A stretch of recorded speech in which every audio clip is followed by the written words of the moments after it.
Good afternoon, guys. Right, I've had a look through my channel videos and I haven't done many mechanicals, and that with that being what I am, thought I'll show you a couple of quick things to do for most Volkswagen Audi Group cars. Just like a little series of little repairs you can do at home rather than going to the dealership or paying someone massive money to do these little bits and bobs. So this one I'm going to bring you along for is to show you how to do a pollen filter, really, and yeah, show you some of the little gremlins you can find in a pollen filter. Now, this pollen filter on my car has recently been changed, so it's not going to look bad, but I want to show you how to do it, and it is behind the glove box.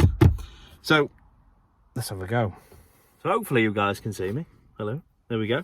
Right, glove box. It is all behind the glove box. This is a 2018 Mk3 Octavia. So any of the Mk3 Octavias. This also goes for the Mark 7 Golf, and obviously the Seat and the Audis are similar as well. So what I want to show you is just how to get to it, really. It's dead easy.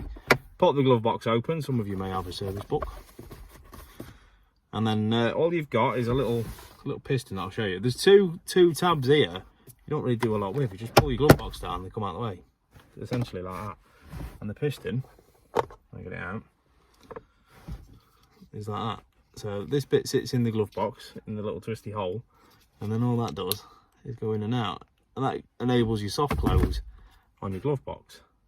Now if it's an Octavia, your glove box you can just take out, like it has done itself down here. It literally just sits on two clips there. So while this is out, I can show you how this piston fits. So just in here, there's a little slot. You see that fits in there, so it goes just inside and in the hole like so, and then just twists. And that's it, and it clips onto that little hook just there, clips onto that part just there. If you can't see, it's just like a little handle. So, and then all it is your cover just here.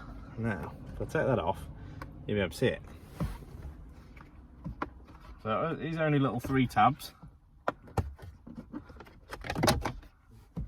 and there's your cover. So it's going to sit in your car like so, and all you got to do is press these 3 tabs down.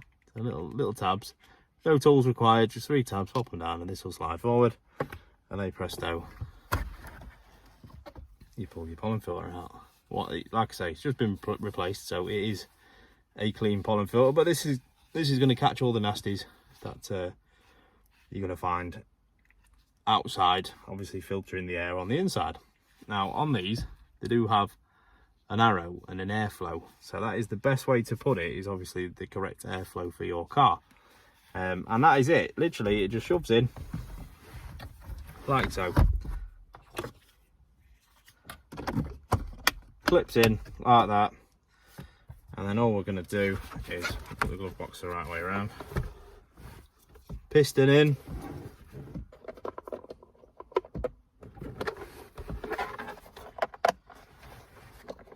just like I showed you. Sits on the 2 tabs at the bottom. Again, that just clips in. Make sure the piston's all the way out, and then you'll hear me click it in like so. And then with the 2 big tabs, you literally just push them in like that, and that's it. And then you've got your soft close again, working absolutely beautifully. And then obviously pop all your things back in. Job's a good one. Easy little quick tip there, that's going to save you a couple of quid should you go to a dealership. So hopefully that's helped. Just like I say, I'm going to do a series of these little quick things, because there's so many things you can do at home without any tools that are going to save you massive amounts of money. It all adds up as well. It all adds up, and something so easy and so cheap. And obviously, given what's going on at this moment in time with the pandemic and that, you're going to want to be breathing in the best quality air you possibly can. So keeping on top of your pollen filter is an A1. It's a must. I've seen some absolute states of pollen filters that I've personally changed myself that look like they've never ever been changed. Now guys, you are breathing that in. There's no short way about it. You're breathing in all that rubbish, all that filtered crap from outside straight into your car. So also it helps with smells as well. If that gets a little bit stale, that's all you're going to smell is just naff, stale air and debris and whatnot. And I have seen rodents living in them as well. A couple of squirrels have like buried all the nuts in there and all that, and it does get messy. And obviously that underneath that pollen filter is your air, your blower motor. Now if that gets rammed full as well, it's going to start adding up, getting right costly. For the cost of a pollen filter and just how easy I've shown you how to do it, it's a no-brainer. So hopefully that's helped you guys out loads, and more content for me, so why not? I'm using my light this time as well, which hopefully you've been able to see a lot better what I've been doing. So thank you very much for coming along. As always, if you do like this content and want to see more, chuck it in the comments. It's always good to hear from my subscribers and people that are nipping in to watch these videos. Again, like, subscribe, share. Thank you guys, take care, ta-da, bye bye.